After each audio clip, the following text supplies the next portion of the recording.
Welcome to the weekly training on Friday again.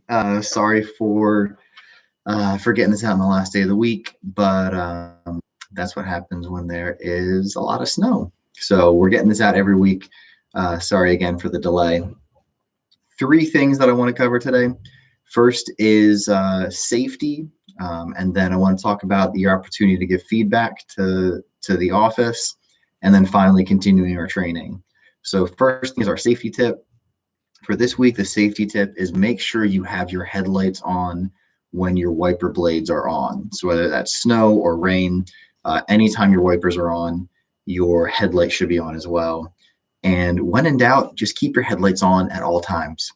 I know some of you have that setting on your, or you can always have them on at all times. Some of you have auto on your vans, but you can always have your headlights on. It never hurts to keep them on any time of the day, especially when it gets overcast and a little drizzly. Make sure your headlights are on. Secondly, I wanted to make sure that everyone knew that Adele is our new person in charge of HR. She's been with our company for a long time, done a great job as a driver and been a backup and gone to and from York. Loves the kids. She's already doing a great job in HR. And what she is going to be doing is she is going to be contacting each one of you to go over a form to get your feedback. So I really want to know what is working at Faithful Transportation, what's not working at Faithful Transportation. I really want to hear your feedback, and I think this is the best way to do that. So she will reach out to you individually, give you a call, schedule a time, maybe a few minutes before your shift or after your shift, where you'll meet with Adele, probably even in your vehicle, and you can answer some questions. My goal for this is to get genuinely honest feedback. So it does not matter to me. My feelings are not going to get hurt. So if you want to put your name on this form, feel free to put your name on this form. If you do not want to put your name on this form, don't put your name on this form. The most important thing that I want from you is honesty, because we're going to look at these and find out what we can do to keep improving Faithful Transportation. For those of you that have been around for a while, we have done this, but it has been way over a year since we've done this. And honestly, we've never done it in such a way where we've had personal interviews with each driver and with each aide. So I'm really excited about, first of all, Adele stepping into the position, and second of all, the feedback that's going to come from that. So thank you in advance for your honesty. Okay, moving into training. So this is part 3 of our deep dive into connection. And so we've talked about connection, which is core value number 3 of Faithful Transportation.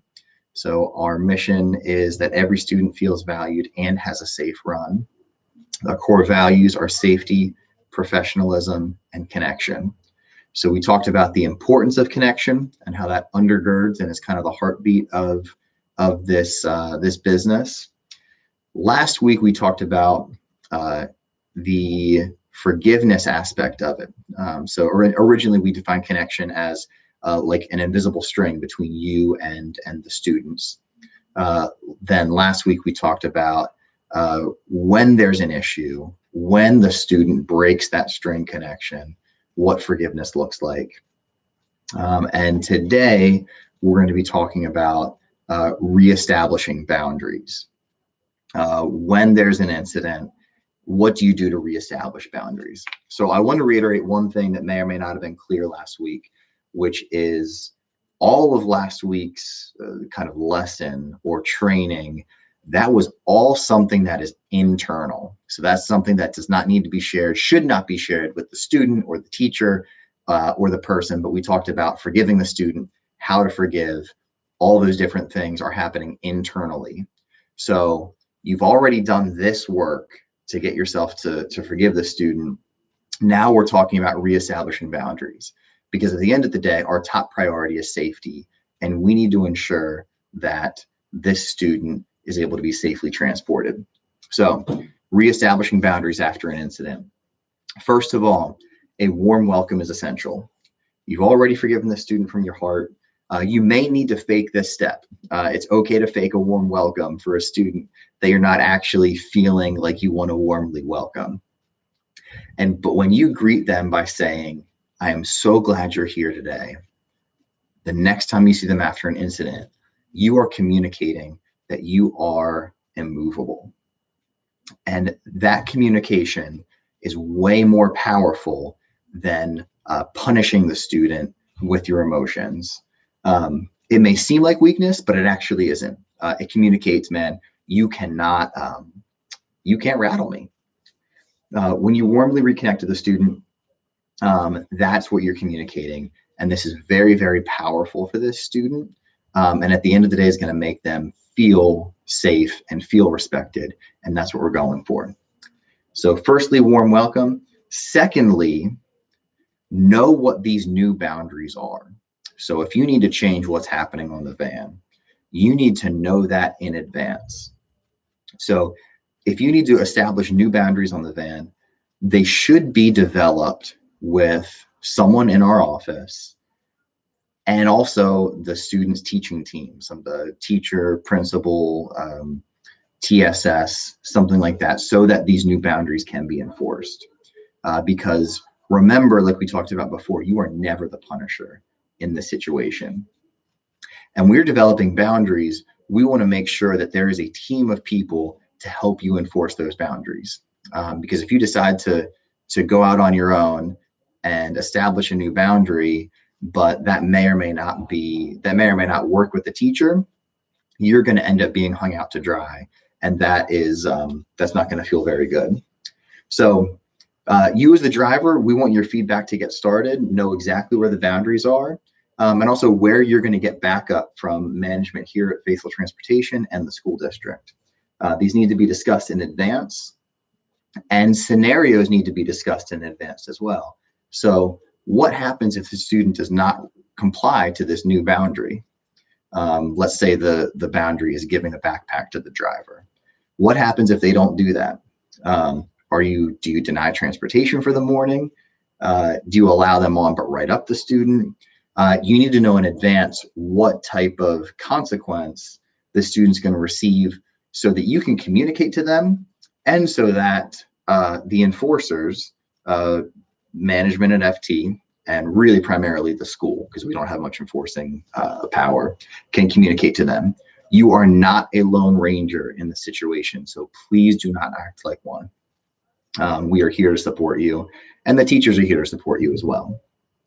So thirdly, communicate these new boundaries right away and in clear language. So in this example, "Hey, Johnny, I'm so glad you're here. Come and sit down." And after the student buckles in, "Johnny, we had a really bad ride home on Friday. You know that you can't throw things in the van. Because of this, our teachers and I decided that you need to hand your backpack to me, and I'll keep it next to me while we're in the van. We worked on a way that you can earn it back because I know that you love playing on your iPad. Thanks for giving me your backpack. What radio station do you want to listen to this morning?" So in that scenario, you are proactively communicating the boundary to the student. You're communicating that the student is welcome.